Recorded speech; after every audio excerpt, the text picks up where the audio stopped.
রাব্বি ইশরাহ লি সাদরি ওয়া ইয়াসসির লি আমরি ওয়াহলুল উকদাতাম মিন লিসানি ইয়াফকাহু কাওলি। দুরূদ ও সালাম বর্ষিত আল্লাহ রাসূলের উপরে। আল্লাহুম্মা সাল্লি আলাইহি আল্লাহুম্মা বারিক আলাইহি।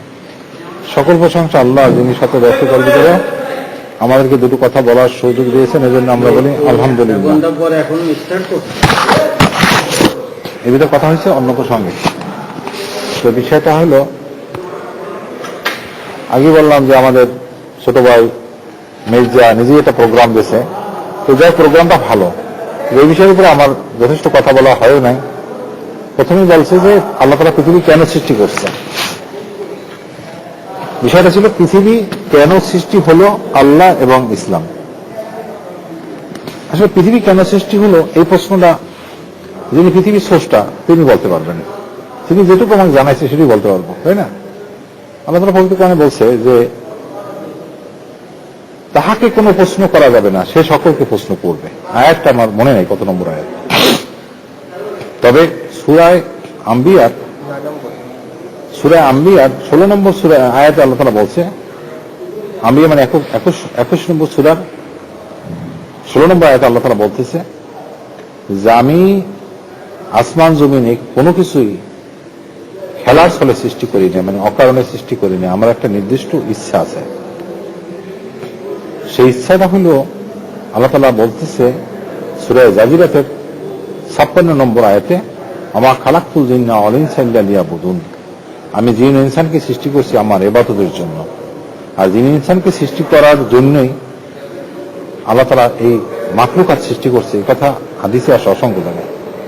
অন্য জায়গায় কোরআনে আছে যে আমি পৃথিবীতে যা কিছু সৃষ্টি করছি তোমাদের জন্য সৃষ্টি করছি। তার মানে পৃথিবী সৃষ্টি করা হয়েছে মূলত মানব জাতিকে পৃষ্ঠপোষকতার জন্য আর মানুষের হেল্পের জন্য, যাবতীয় সবকিছু। এক কথায় বলা যায় পৃথিবী সৃষ্টি হয়েছে মূলত জিন ও ইনসানের জন্য। কারণ কিছু জিনিস কোরআন হাদিসের বাইরে বলতে গেলে কিছু যুক্তি আসেই। সেটা মনে করেন, যদি কেউ একটা বিষয়ের উপর নোবেল পুরস্কার পায়, সে কিন্তু ওই বিষয়ে টপিক্সটা দেবে শিক্ষিত লোকজনের সামনে, ওই বিষয়ে যারা ছাত্র। কথা ইকোনমিক্সে কেউ নোবেল পাইল, ইকোনমিক্সে নোবেল প্রাপ্ত ব্যক্তি আপনার গ্রামে আমার গ্রামে যে লেকচার দেবে না, সেগুলো বিশ্ববিদ্যালয় ওই ফ্যাকাল্টিতে। তার মানে ওই তার বুঝটা যেন বোঝে এরকম লোকের সামনে। তারপরে মিনিমাম সে প্রেস ক্লাবে আসতে পারে, যেখানে সাংবাদিক আছে, এর নিচে কোনো জায়গায় সে যাবে না। এটাই কিন্তু আপনার যুক্তিতে বলে, লজিক তাই বলে। আল্লাহ তাআলাকে বোঝার জন্য আল্লাহ তাআলা একটা ব্রেনি জাতি, যে তাকে বোঝার মতো এরকম একটা জাতিকে তৈরি করছে, যে তাকে বুঝতে পারে, এবং সেটা করার জন্য আল্লাহ তাআলা এই মহাবিশ্ব সৃষ্টি করছে। আল্লাহ তাআলা সূরা ইউনূসের 3 নম্বর আয়াতে বলছে যে আমি 3 দিনে না 6 দিনে মহাবিশ্ব সৃষ্টি করি, অবশেষে আমি আরশে অবস্থান করলাম। এর পূর্বে আমার আরশ ছিল পানিতে, ভাসমান পানিতে। তার মানে আল্লাহ তাআলা পৃথিবীকে 6 দিনে সৃষ্টি করছে। এই আয়াতের শেষের অংশে বলছে তোমরা কি কিছুই বোঝো না। তার মানে কি আমাদেরকে এই সৃষ্টির তথ্য নিয়ে চিন্তা ভাবনা গবেষণা করার জন্য আল্লাহ তাআলা বারবার বলছে। আল্লাহ তাআলা সূরা আরাফের 105 নম্বর আয়াতে বলছে, তাহারা এই পৃথিবীতে বা এর চারপাশে ঘোরাঘুরি করে, কিন্তু আমার সৃষ্টি নিয়ে তারা চিন্তা ভাবনা করে না। চিন্তা ভাবনা করতে হবে। চিন্তা ভাবনা করার জন্য আল্লাহ তাআলা বারবার বলছে। আল্লাহ রাসূল সাল্লাল্লাহু আলাইহি ওয়াসাল্লাম একদিন খুব চিন্তিত ছিলেন। আম্মা জান আয়েশা সিদ্দিকা বলতেছে যে রাসূলুল্লাহ, আপনার আগের পরে সবকিছু গুনাহ মাফ, তবুও আপনি এত চিন্তিত কেন? তো বলল যে আয়েশা শোনো, আজকে রাত্রে একটা ওহী নাযিল হয়েছে, সেই ওহীটা আমাকে বড় চিন্তিত করছে। সূরা আল ইমরানের 199 এবং 200 কি বলছে আল্লাহ তাআলা? নিশ্চয়ই আসমান জমিন সৃষ্টিতে, দিবারাত্রি পরিবর্তনে চিন্তাশীলদের জন্য আছে মহানিদর্শন। যারা দাঁড়িয়ে বসে সর্বাবস্থায় গবেষণা করে, রব্বুল আলামিন আপনি এগুলো অযথা সৃষ্টি করেন নাই, আপনি অত্যন্ত প্রজ্ঞাময় জ্ঞানী। তার মানে কি আল্লাহ তাআলার যে সৃষ্টিটা অহেতুক না, এইটা আমাকে বুঝতে হবে। তবে এই সৃষ্টিটা এত কিছু করার পরে, এত মূল্যবান জিনিসটা তৈরি করার পরেও আমার বিষয় যদি 3টা, একটা থেকে ছোট ছোট করে বলতেছি, কারণ 1 ঘন্টা আমাকে শেষ করতে হবে। এই যে মহাবিশ্বটা সৃষ্টি করার পরেও মহাবিশ্বটা আমাদের কাছে খুব মূল্যবান, কারণ আমাদেরকে সৃষ্টি করা হয়েছে নফসে আম্বারা দিয়ে। এটার প্রতি আমাদের প্রচন্ড লোভ। কিন্তু আল্লাহ তাআলার কাছে এটার মূল্য কতটুকু সেটা আল্লাহ তাআলা হাদিসে রাসূল সাল্লাল্লাহু আলাইহি ওয়াসাল্লাম বলছে। একবার আল্লাহ রাসূল সাল্লাল্লাহু আলাইহি ওয়াসাল্লাম এক পথ দিয়ে যাচ্ছে, হাদিস আব্দুল্লাহ ইবনে বলল যে আল্লাহর কাছে এই পৃথিবীটার মূল্য সেও কম। আপনারা কি কথাটা আমার বুঝতে পারছেন? যে তোমরা কি কেউ এই কান কাটা মৃত ছাগলের বাচ্চাটা নেবে এক দিরহামে? তারা বললো, অস্বীকার করলে তাদের কোনো ভ্যালুই নেই আমাদের কাছে। তখন সে কি বলল, আল্লাহর কাছে এই পৃথিবীটা, এই মহাবিশ্বের মূল্যটা এই মরা ছাগলটার সমানও না। তবু এটাকে সৃষ্টি করছে কেন? আমাদের পরীক্ষা করার জন্য। আমাদেরকে সৃষ্টি করছে পরীক্ষার জন্য। আল্লাহ তাআলার যে শান শওকত, আল্লাহ তাআলার বরত্ব, আল্লাহ তাআলার তাওহীদ, এটা বোঝার জন্য, বোঝার মতো একটা জ্ঞান, একটা মেধাবী জাতিকে সৃষ্টি করছে আল্লাহ তাআলা। একটা হইল জিন আর একটা হইল মানুষ। এরা ছাড়া এটাকে অনুধাবন করার আর কোনো ক্ষমতা কারো নেই। দেখেন, আমাদের গ্রামে আমরা বাগান করি। মাকসুদ শোনো, কথা শোনো, আমরা গ্রামে একটা বাগান করি। বাগানের ভিতরে কিছু দেখবেন, যারা আমরা দক্ষিণবঙ্গের লোক, অনেক বন জঙ্গল হয়ে থাকে বাগানের ভিতরে, আগাছা পরগাছা। আর দেখেন বাগানে আপনার ডালিম গাছ রোপণ করলেন, 2 বছর পর্যন্ত এটাকে নার্সিং করলেন, এটার পিছনে আপনি প্রায় 8-10 হাজার টাকাও খরচ হয়ে গেছে। এই যে ডালিম গাছটা আর এই যে লতাগুল্ম যেগুলো আপনার অত হয়ে গেছে, এখন আমি যদি আপনার গ্রামের বাড়িতে এই লতাগুল্ম কিংবা আগাছা পরগাছা ছিঁড়েও ফেলি, আপনি কিছু বলবেন না। কিন্তু আপনার ডালিম গাছটা নষ্ট করলে আপনি কি মনে করবেন? যার পিছনে 8 থেকে 10 টাকা ইনভেস্ট হয়ে গেছে, 1 বছর পরে ফল পাবেন, আপনার প্রতি বছর 20 টাকা ইনকাম হবে। এই গাছটা কেটে ফেললে কি আপনি সহজভাবে মেনে নেবেন? তাহলে এই বিশ্বে অনেক প্রাণী আছে, অনেক উদ্ভিদ আছে, অনেক কিছুই আছে। তাদেরকে লালন পালন করা, মানুষকে লালন পালন করা আল্লাহ তাআলার এক না। কারণ আল্লাহ তাআলা অন্যান্য প্রাণীরা, অন্যান্য উদ্ভিদরা, অন্যান্য যা কিছু আছে, তারা কিন্তু ইবাদত করে। ইবাদত তাদের ভিতরে সেট করে দেওয়া আছে, যেন আমাদের শ্বাস প্রশ্বাস সেট করে দেওয়া আছে। তারা ইবাদতের পদ্ধতি জানে।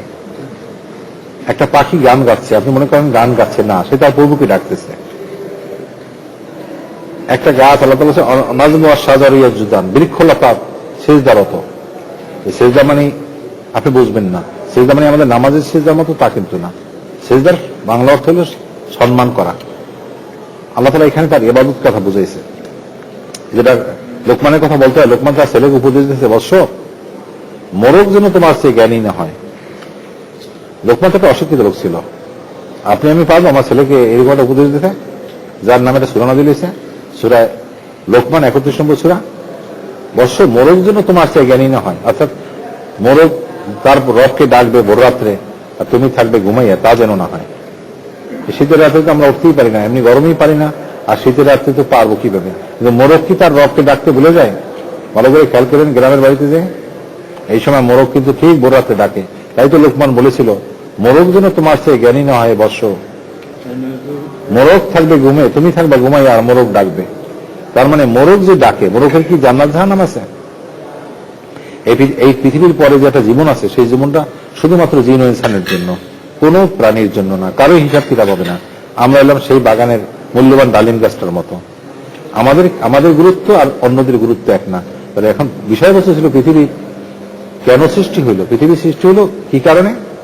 পৃথিবী সৃষ্টি হলো মানব বা জিনের মতো একটা বুদ্ধিজীবী প্রাণীর ইবাদত হবে, আর তাকে লালন পালন করার জন্য মহাবিশ্বে যা কিছু দেখতেছেন।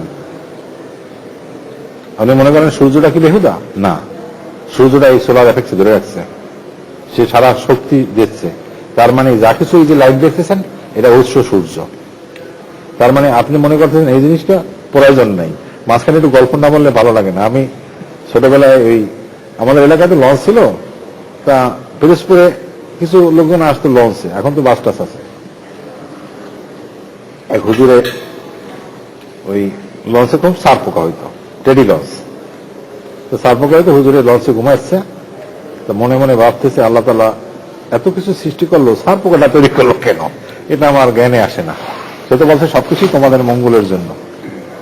তো হুজুরের সার পোকায় কামড় দিচ্ছে, আর পকেট মানে তার পকেটে হাত দিচ্ছে,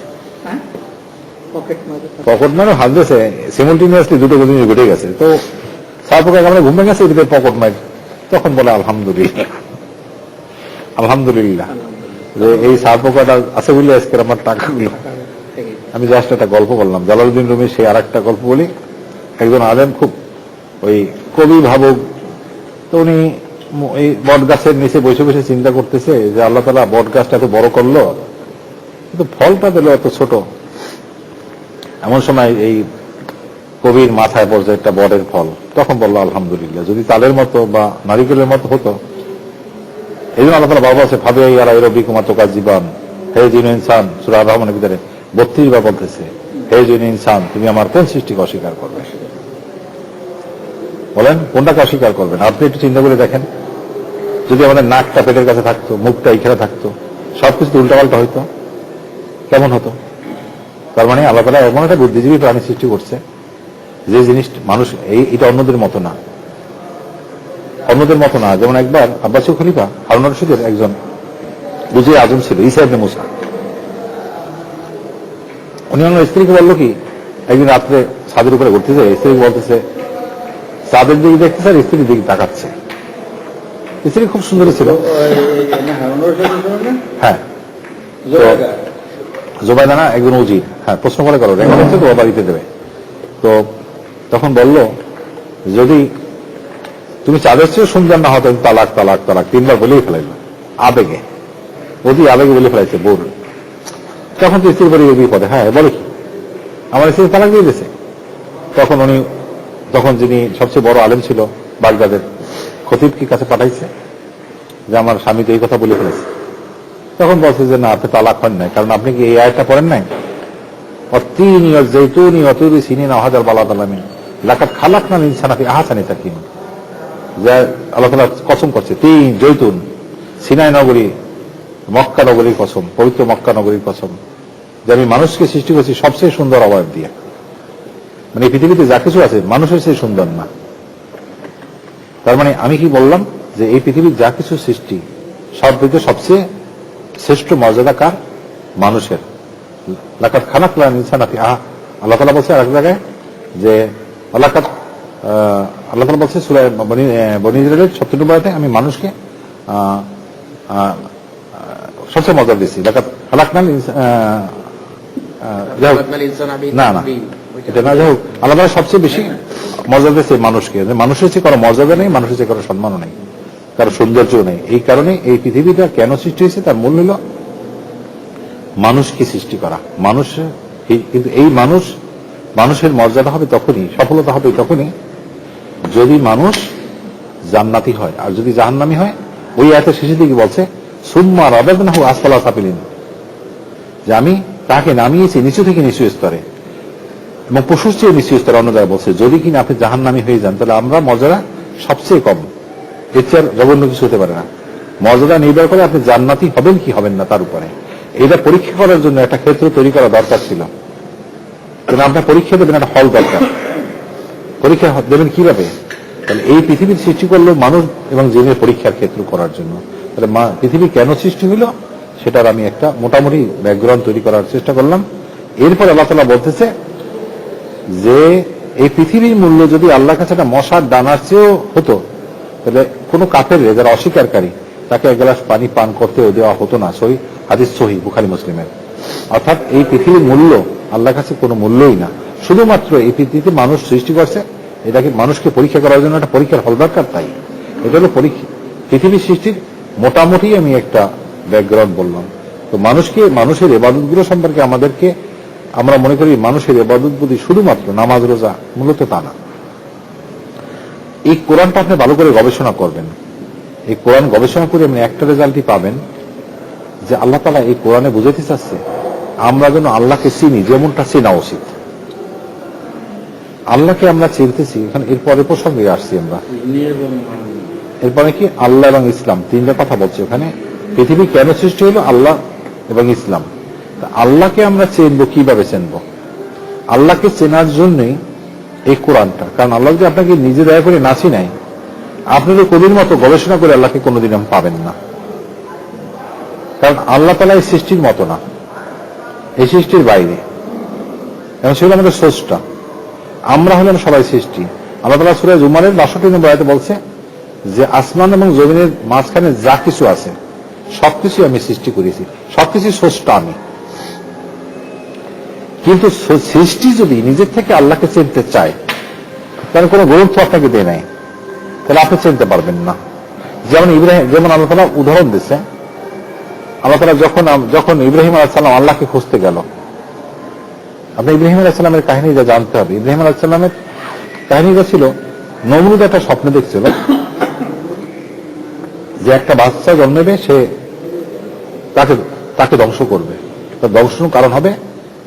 তখন ওই সময় সমস্ত বাচ্চাগুলা, এটা কিন্তু ফেরাউনের কাহিনী না, এটা নমরুদের কাহিনী, তখন বাচ্চাগুলোকে হত্যার নির্দেশ দিল।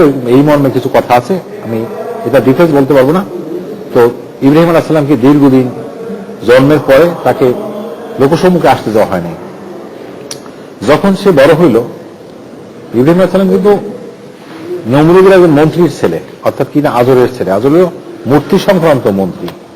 তখন তো নিজে থেকে আল্লাহকে খোঁজার সৃষ্টি বললো। সে তার মাকে যে বলল, আম্মা আমাদের সৃষ্টিকর্তা কে? তখন মা বলল যে আমাদের সৃষ্টিকর্তা হইল নমরুদ। তখন নমরুদের সৃষ্টিকর্তাকে, তখন তার মা কোন উত্তর দিতে পারেনি। তখন সে নিজে থেকে আল্লাহকে খোঁজার সৃষ্টি করলো। তখন ছিল দুটো মুশরিক জাতি, একটা ছিল তারকা পূজারী গ্রুপ, তারকা এবং সূর্য পূজারী। এখনো কিন্তু এই একটা গ্রুপ আছে সিরিয়া টিরিয়াতে, তারকা পূজারী, এবং আর একটা হইল মূর্তি পূজারী। দুটো পূজারী ছিল প্যারালালি। তো তখন সে আল্লাহকে খুঁজতে যে বলল, রাতকে আকাশে দিয়ে তাকাই থাকতো, বলতো যে তারকারাই কোথায় আল্লাহ সৃষ্টিকর্তা। ভোর রাতে দেখে তারকারা লুকে ডুবে যায়। তখন বলল, যারা ডুবে যায় তারা আমার প্রভু হতে পারে না। আবার বলে চাঁদই মনে হয় সৃষ্টিকর্তা। তখন দেখা যায় যে চাঁদ এক পর্যায়ে ডুবে যায়, তখন বলে যে ডুবে যায় সে আমার আল্লাহ হতে পারে না। সূর্যকে সে মনে করত।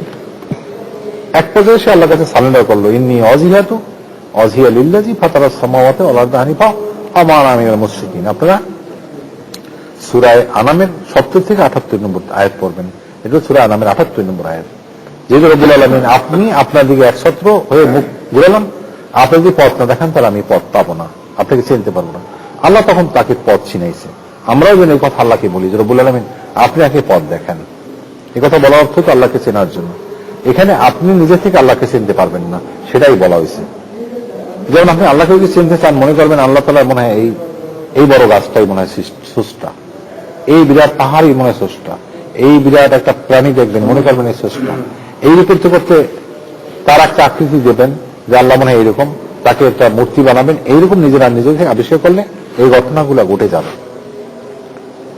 এই জন্য আল্লাহ দয়া করে মানব জাতির কাছে যুগে যুগে পয়গম্বর পাঠাইছে, আল্লাহ তার নিজের সম্পর্কে বলার জন্য। আপনি যদি মনে করেন দুনিয়ার কোন একটা প্রাণী আঁকবেন, তাহলে আপনি এই দুনিয়ার যে প্রাণী ছাড়া, একটা প্রাণী আপনি ছবি আঁকবেন, আপনি দেখবেন যেটাই আঁকবেন সেটাই দুনিয়ার কোনো না কোনো প্রাণীর সাথে মিশে যাবে। এই দুনিয়ার কোন প্রাণী ছাড়া আপনি নতুন একটা প্রাণীর মুখমণ্ডল বা একটা আবারকে আঁকতে পারবেন? কেউ একটু বাসায় চিন্তা করে দেখেন, কখনই পারবেন না। তাই কারো না কারোর সাথে মিশবে, হয় সেই প্রাণী হোক কিংবা উদ্ভিদ হোক। প্রাণী বলতে ইনক্লুডিং মানুষ বললাম আমি।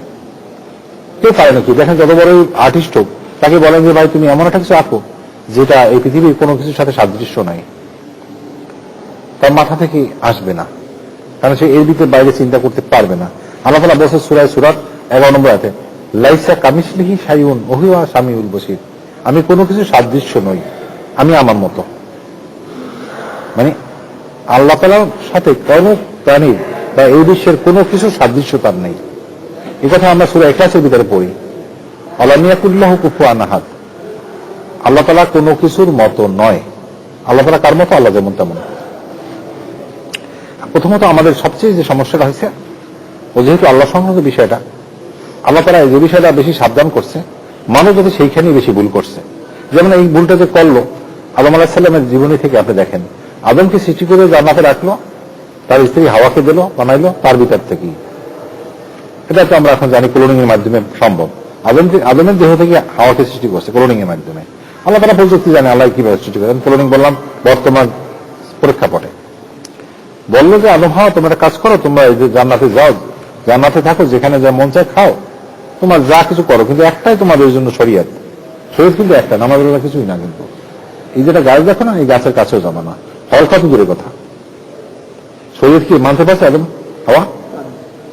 এমনি যে বারবার অনেক বক্তব্য রাখছে যে আমি তোমার হিতাকাঙ্ক্ষী, আমি তোমার বন্ধু, আমি তোমার ভালো চাই, তোমার মতো আমার মতো কেউ নাই তোমার, তুমি যদি ফল খাও তোমার কোনোদিন কেউ এনে বাইর করতে পারবে না, ফেরেশতা দেবেন থাকতে পারো সিরিজ থেকে। আর না খাও, আমি যেটা বিতাড়িত হয়েছি, তুমি কদিন পরে গেটা উঠাবা।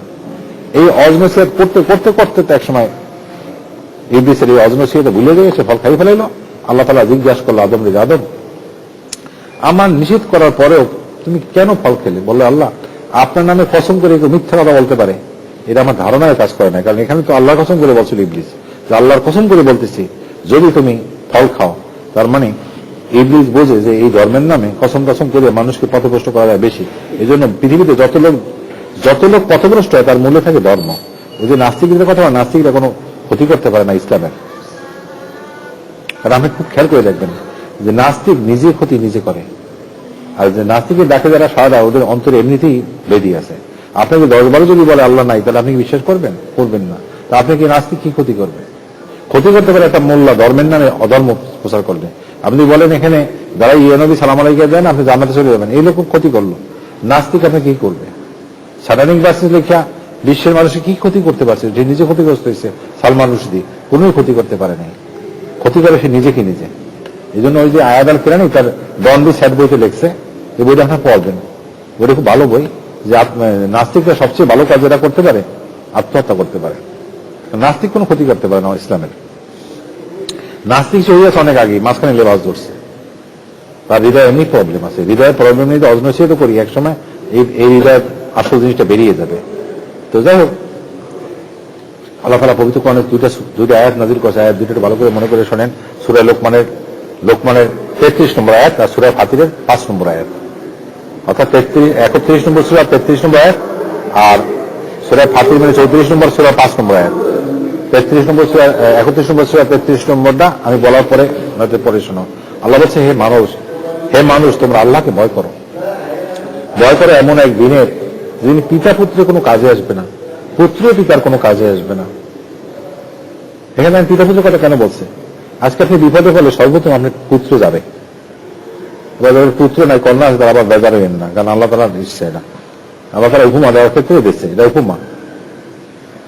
আর যখন আপনার ছেলে যখন ছোট ছিল, তখন আপনার ছেলে অসুস্থ হলে দৌড়েছেন, আপনার বই যাইতো না, কারণ আপনার আগে যাবেন, আমার যার স্বামী নেই ভিন্ন কথা।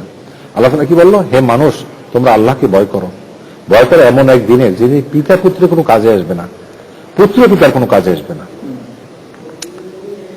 আল্লাহর আবার সত্য, আল্লাহ সম্পর্কে সেই প্রতারক যেন তোমাদেরকে প্রতারিত না করে, এই কথাটা মূল কথা। আল্লাহর বিষয় সেই প্রতারক মানে কে? সেই প্রতারকটা কে এখানে বোঝেন? যে প্রতারক আপনার বাবাকে, আমার বাবাকে জান্নাত থেকে আউট করছে, সেই প্রতারক হলে সেই প্রতারক। এখানে সেই প্রতারক বললেই বুঝবেন ইবলিস। সেই প্রতারক যেন প্রতারিত না করে আল্লাহ সংক্রান্ত। এখন পৃথিবীর মানুষ সব প্রথমই নির্দেশটা হয়েছে আল্লাহ সম্পর্কে। আপনি অন্যান্য ধর্মগ্রন্থ দেখেন, আল্লাহ তাআলা সূরা বাকারার 211 নম্বর থেকে 209 নম্বর 211 নম্বর, সূরা বাইনাতের 6 নম্বর সব আয়াতে বলছে কি সুস্পষ্ট দলিল প্রমাণ থাকা সত্ত্বেও আহলে কিতাবরা পথভ্রষ্ট হয়ে গেল। সুস্পষ্ট প্রমাণ, দলিল প্রমাণ আছে তাদের কাছে, ইনজিল আছে, তাওরাত আছে, জাবুর আছে, সব জায়গায় আল্লাহর একত্ববাদ আছে, তারপর তারা পথভ্রষ্ট হয়ে গেল। এরপর আছে হে ঈমানদার বান্দাগণ তোমরা যেন সেই পথ না ধরো। ওগুলো বলা অর্থ হলে আমরা সেই পথভ্রষ্ট হয়ে যেতে পারি। আর এখানে আল্লাহ তাআলা সতর্ক করে দিল যে আল্লাহ সম্পর্কে সেই প্রতারক জন্য তোমাদের প্রতারিত না করে, সর্বনাশ হয়ে যাবে।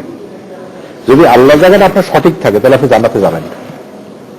মূল নিজগাটি কত আল্লাহ সংক্রান্ত বিষয়টা হলো আল্লাহ সংক্রান্ত। এই বিষয়টা বলতে গেলে অনেক দিন লাগে, একদিনই হয় না, 1 ঘন্টায় সম্ভব না। আল্লাহ সংক্রান্ত বিষয়টা হলো এই কোরআনের মূল কথা। আপনার আমার জীবনে সফলতা হলে সেইটাই, পরকাল পাওয়ার উপায় হলো সেইটাই, যদি আমি আল্লাহকে সঠিকভাবে চিনি। আপনি বলবেন চেনছে তো সবাই, সুফিরা চেনছে, সবাই তো আল্লাহ ঈশ্বরকে চেনে। ঈশ্বরকে চেনাটা হলো এক একজনের এক এক রকম চেনা, সকলের চেনা সঠিক না।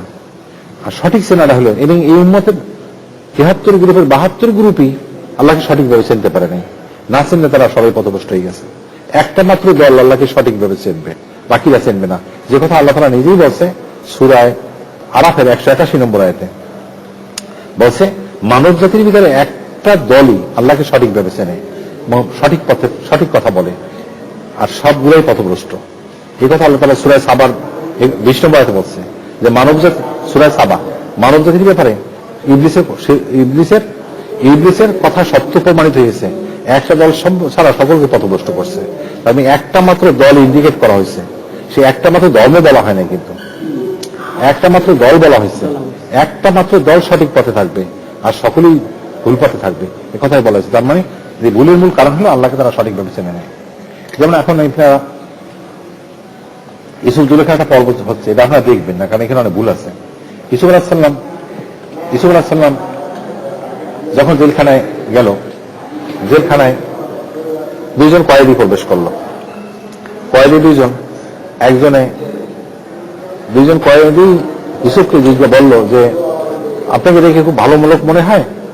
ইউসুফ বলতেন নবী না, কিন্তু নবীদের এটা যে মানুষটা ভালো হবে তার প্রথম থেকে এটা চেহারা বা নবী হবে, তার তো এইভাবেই আল্লাহ তাআলার সৃষ্টি থাকে, তাই না?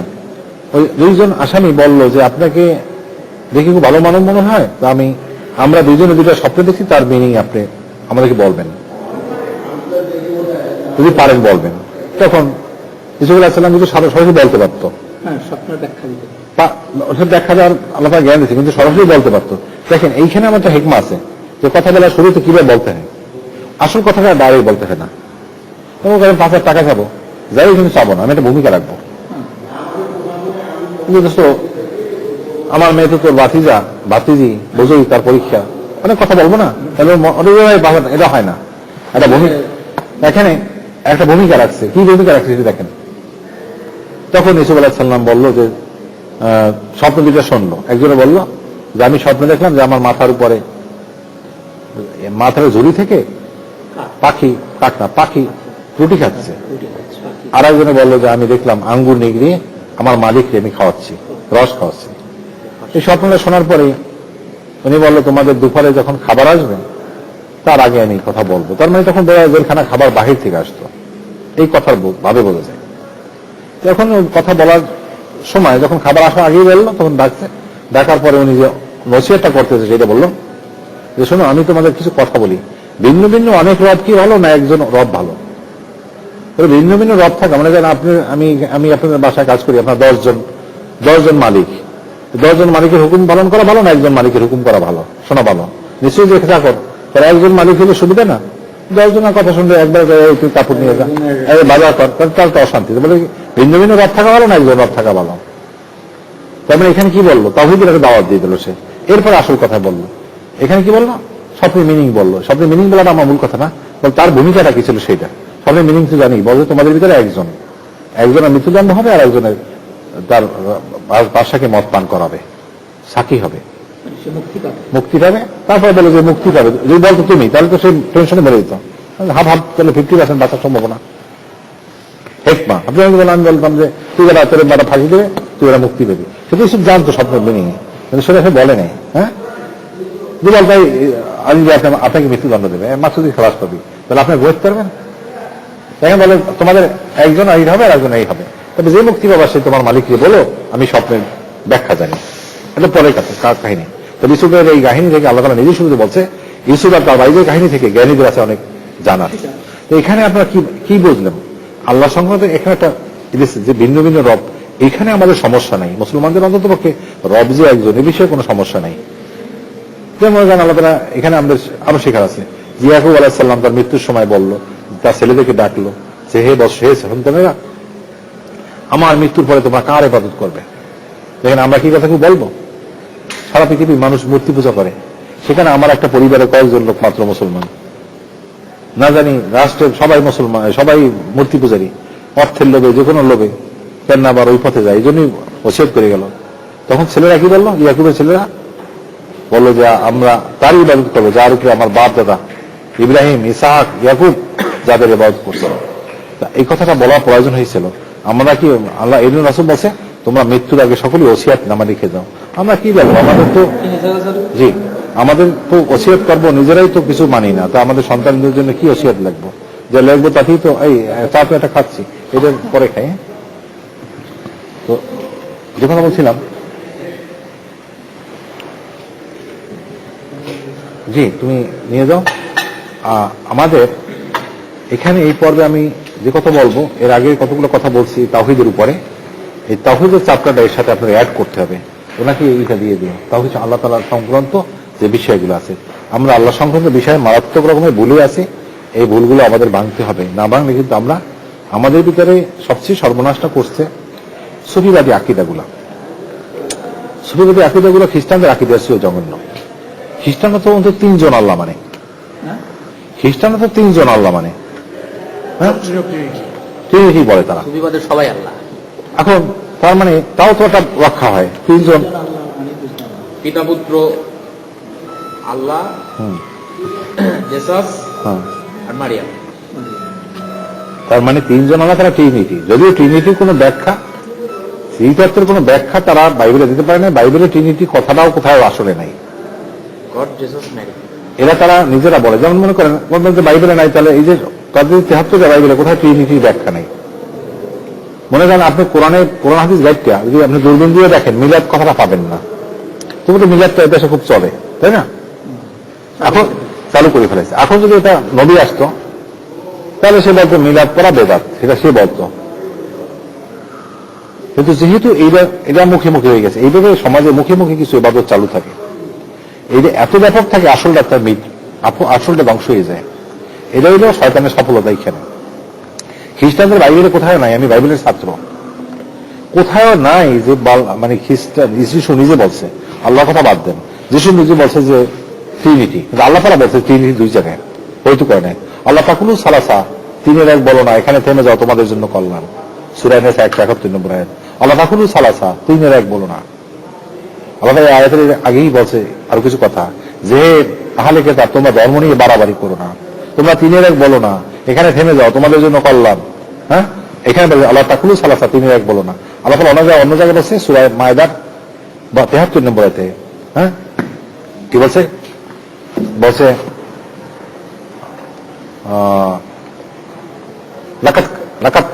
লাকাত কাফারাল্লাযী কালু সালিসু সালাসা, তারা তো কাফের, একবার কি 200 কোটি খ্রিস্টানের কাফের বলছে আল্লাহ তাআলা। আল্লাহ তাআলা আমাদের মতো দেখতে কথা বলে না, ডাইরেক্ট বলে। আমরা তো পূজার মাসে দাঁড়াই বলি যে শ্রীকৃষ্ণের মাধ্যমে, কখনো বলে দিতে কত ক্ষতি করি তা বুঝি না। আল্লাহ তাআলা একদম ডাইরেক্ট কথা বলছে, তারপরে তো খ্রিস্টান হওয়া বন্ধ হয় নাই, মুসলমান হওয়া বন্ধ হয় নাই। বলছে লাকাত কাফারাল্লাযী কালু সালিসু সালাসা, যারা বলে আল্লাহ 3-এর 1, তারা কাফের। ওখানে কোনো মাঝামাঝি কথা নেই। আমরা তো মানুষকে খুশি করার জন্য, অন্য ধর্ম খুশি করার জন্য বিভিন্ন তালে বালে কথা বলি। এই কথা ক্ষতি হয়ে যায়। কিয়ামতের মাঠে ওই হিন্দু আপনার বিরুদ্ধে যাবে যে আল্লাহ আমাকে তো মুসলমান আরো বলছে পূজা করার জন্য উৎসাহ দিচ্ছে, আমার দেশের রাষ্ট্রপ্রধান, আমাদের ধর্মমন্ত্রী, আমাদের স্বরাষ্ট্রমন্ত্রী তো আমাকে উৎসাহ দিচ্ছে যে মা কালী ও মা দুর্গাও এই করে, এইসব কথা তো বলছে, আমি তার উৎসাহ পাইছি। কিন্তু আল্লাহ তাআলা কিন্তু সেটা বলে না। আল্লাহ তাআলা এর আগের আয়াতে বলছে, 73 নম্বর আয়াতে বলছে মায়দার, লাকাত কাফারাল্লাযী কালু হুয়াল মাসীহ ইবনে মারইয়াম, যারা বলে মরিয়মের ছেলে আল্লাহ, তারা কাফের। এক বাক্যে কাফের বলে দিয়েছে 200 কোটি খ্রিস্টানদের। কোনো কথা নাই মাঝামাঝি। আর বাইবেল থেকে কোনোভাবে প্রমাণ করা যায় না যে এই ট্রিনিটি বলে কিছু একটা আছে। কোরআনে 2 জায়গায় বলা আছে, আমি 2 জায়গায় বলে দিলাম। তার মানে কি জিনিসটা দাঁড়াইলো, খ্রিস্টানরা ট্রিনিটি বলল, হ্যাঁ, ইহুদিরা বলল কি আল্লাহ উযায়ের আল্লাহর পুত্র। আল্লাহ তাআলা বলছে সূরা তওবা 30 নম্বর আয়াতে, 9 নম্বর সূরা 30 নম্বর আয়াতে, যে খ্রিস্টানরা বলে ঈসা আল্লাহর পুত্র, ইহুদিরা বলে উযায়ের আল্লাহর পুত্র। এগুলা তো তাদের কথার কথা, এগুলা তাদের মুখের কথা। তার মানে এটা কোনো সত্য না। তার মানে এইভাবে আল্লাহ তাআলা পুত্র বানানো। আবার খ্রিস্টানরা, ইহুদিরা ফেরেশতাদেরকে আল্লাহর কন্যা বলে। এই জন্য তারা ফেরেশতার মাধ্যমে আল্লাহর কাছে চায়। তারা মাইকেলের পূজা করে। মাইকেল মানে কি? মিখাইল ফেরেশতা। মিখাইলকে তারা বলে মাইকেল। মাইকেলের কাছে মূর্তি বানায়, মাইকেলের মূর্তি বানায়, মাইকেলের কাছে চায়। ইহুদি খ্রিস্টানরা মূর্তি পূজা করে, আপনি জানেন কিনা? তারা মাইকেলের পূজা করে খ্রিস্টানরা, তারা মাইকেলের পূজা করে। মাইকেল মানে মিখাইল যে বৃষ্টির দেবতা, বৃষ্টির যিনি ফেরেশতা, তার কাছে তারা পূজা করে। তার মানে কি? আলটিমেটলি কথা হলো যে এরা সকলেই ঈশ্বরকে নিয়ে, এই আল্লাহকে নিয়ে, আমাদের সৃষ্টিকর্তাকে নিয়ে এটা ঠাট্টা মশকরা করছে। আমরা সেই সুফিবাদীরা সেই পথে গেছি। সুফিবাদীরা কি বলে? আকীদাটা মূলত সুফিদের এই আকীদা আসছে, পীরদের আকীদা আসছে শিয়াদের ভিতর থেকে। শিয়ারা হলো মেড বাই ইহুদি, অগ্নি উপাসক। এরা যখন দেখলো যে মুসলমানদের সাথে আর কোনোভাবে যুদ্ধে বা সম্মুখ যুদ্ধে পারা যাবে না, তখন আকীদার উপরে তারা আঘাত হানছে। যারা নও-মুসলিম তাদেরকে বুঝাইছে, বিভিন্ন মিসগাইড করছে। নিউ মুসলিমদের জ্ঞান ছিল কম। আমাদের দেশে দেখবেন একটা জিনিস সবচেয়ে আশ্চর্য হয়ে যাবেন, তুই এত কি কাজ করো, তো সব কাজ সাথে যখন কথা বলি তখন দেখবেন যে আমাদের দেশে একটা জিনিস দেখবেন, অজনচ্ছেদ করে নও-মুসলিম অথবা অন্ধ হাফেজ। মানুষ কত অবহেলিত হয়, যেটা কালকে মুসলমান হয়েছে আজকে শিখিয়ে অজনচ্ছেদ করবে আপনার সামনে, কারে আনো কেন? অন্ধ হাফেজ আপনাকে কি বলবে? আমি অন্ধদেরকে কোনো ছোট করার জন্য না, বেসিক্যালি চক্ষুষ মানে আপনার আমার কতটা জ্ঞান আছে, তো অন্ধ হয়ে তার কিভাবে জ্ঞান আসতে পারে? হ্যাঁ, হতে পারে না তা না, চেষ্টা সাধ্য থাকলে হয়। আমাদের কি সেই সমাজ, এই সমাজ অজনচ্ছেদ শুনলে একটা মানুষ নাস্তিক হস্তে খারাপ হয়ে যাবে, যে অজনচ্ছেদ মাঝে মাঝে শুনি, সেদিকে যাব না। যে কথা বলছিলাম, আল্লাহ সম্পর্কে সুফিবাদীর আকীদাটা হয়ে গেল মূলত আসছে শিয়াদের ভিতর থেকে। এই নিয়ে আমি তাওহীদের একটা চ্যাপ্টারে ডিটেলস বলছি আল্লাহ সম্পর্কে, ওইটা আমি আজকে বলবো না। এটা আমি ডিটেলস বলছি, আল্লাহকে কেন নিরাকার বলা হয়েছে, কেন সর্বত্র বিরাজমান হয়েছে, এর উৎসটা কোথায়, কোথা থেকে আসছে, এবং এই আকীদা পোষণ করলে সে আর মুসলিম থাকতে পারে না। তারপরে আল্লাহ তাআলা মানুষের অন্তরে আছে এই বিশ্বাস থাকলে সে আর মুসলিম থাকতে পারে না। কারণ সূরা যুকরুফের 15 নম্বর আয়াতে বলে দিয়েছে আল্লাহ তাআলা কোনো বান্দার কোনো অংশ না। মানব জাতির যুগ যুগ ধরে এত কিছু মিথোলজিগুলো পড়েন, African mythology, Greek mythology, Indian mythology, যত মিথোলজি, সিমিলারলি মুসলিম একটা মিথোলজি মানুষ তৈরি করে নিয়েছে। এই মিথোলজিগুলোর একটা আইডিয়া হলো বা মূল দর্শন হলো ঈশ্বর মানুষ থেকে হয় অথবা মানুষ রূপে হয়, অর্থাৎ ঈশ্বর কখনো কখনো মানুষ হয় অথবা মানুষরাই ঈশ্বর হয়। আফ্রিকান মিথোলজি দেখবেন এক কোনো কোনো ভালো মানুষ ঈশ্বর হয়ে আকাশে চলে গেছে, আবার আকাশ থেকে দেবতারা নেমে আসছে মানুষের রূপ ধারণ করে। হিন্দু মিথোলজি তাই বলে। শ্রীকৃষ্ণ কি, রাম কি, শ্রীরাম কি, তারা তো, তারপর গৌতম বুদ্ধ কি, মানুষ, সে ছিল ঈশ্বর, হয়েছে মানুষ। হ্যাঁ, আল্লাহ তাআলা বলছেন যে না, অলামিয়াকুল্লাহু কুফুয়ান আহাদ, আমি কারো সৃষ্টি না, আমি কারো জন্ম আমাকে কেউ দেয় নাই, আমি ঈশ্বর, আমি ছাড়া তোমরা আলাদা, তোমরা কারো সৃষ্টি। অন্যান্য ধর্মের থিম আর আমাদের থিমটা সম্পূর্ণ বিপরীত। এই মাঝখানে একটা থিম তৈরি করছে সুফিবাদীরা শিয়াদের হাত ধরে। কি বললো দেখবেন, কিছু কিছু মানুষকে তারা গাউস বানাইছে, কিছু কিছু বানাইছে মানে কুতুব, কিছু কিছু আবদাল নবদাল, কত কিছু। গাউস মানে কি, গাউস হলে তারা ব্যাখ্যা দিয়েছে, তাদের বইতে আছে, এটা কোনো কোরআন হাদিসের কথা না। এই ধরনের বিশ্বাস করলে আপনি ঈমান ভেঙে যাবে। আপনি আসলে আপনি যে এই কথা বিশ্বাস করেন, হ্যাঁ, আল্লাহ তাআলা এই জন্য সূরা 21 বলছে আল্লাহু শুরাকা সূরা শারিউল্লাহ মিনাদ দ্বীন, তোমাদের কি দেব দেবী আছে যে তোমাদের শরীয়ত দেয়? আছে, আমাদের বলছে আছে, আপনার হ্যাঁ আছে, সুফিবাদীরা তাই বলছে। গাউসুল আজম জেলা মানে গাউসুল আজম যদি বলেন আপনি ঈমান নষ্ট করবেন। সবচেয়ে বড় ত্রাণকর্তা হতে পারে কে? গাউসুল আজম অর্থ হলো সবচেয়ে বড় ত্রাণকর্তা হতে পারে কে? তারা বলে শায়েখ আব্দুল কাদের জিলানী। উনি মারা যাওয়ার পরে উনি মক্কায় বসে দুনিয়াটা চালাচ্ছে। মারা যাওয়ার পরে কি কারো কোনো ক্ষমতা থাকে? আমি সমালোচনা এই বিষয়ে একটা আলাদা অধ্যায় করবো পীরতন্ত্রের উপরে। আমি চরমনাই পীরের বই পড়তেছি, ইসাহাক সাহেবের বক্তব্য লেকচার, ওরা ব্যক্তি করে মারা যায় ইসাহাকিয়া, তার নাতি লেখছে, তাদের লেখা বই, তাদের সেদিন আমি আসলাম, একটা বই কিনে নিলাম।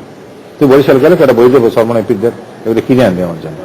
লেখছে যে একজন বক্তা, উনি হাদিস বয়ান করতেছিল, মাঝখানে থেমে গেছে। তো ওনার ইয়ারা বললো, যারা অজমেশে শুনছেন, তারা হুজুর আপনি কথা বলতেছেন না কেন, উনি একটু আনবো না? তো বলে যে আমি এইমাত্র রাসূলের কাছে জিজ্ঞাসা করলাম মদিনায় যে রাসূল হাদিসটা সহি কিনা, তো বলছে হ্যাঁ সহি। তার মানে এখানে অজমেশন করতেছে, মদিনা থেকে খবর নিচ্ছে। এই হলো তাদের বিশ্বাস চরমনাই পীরদের, এরা তো সহি পীর।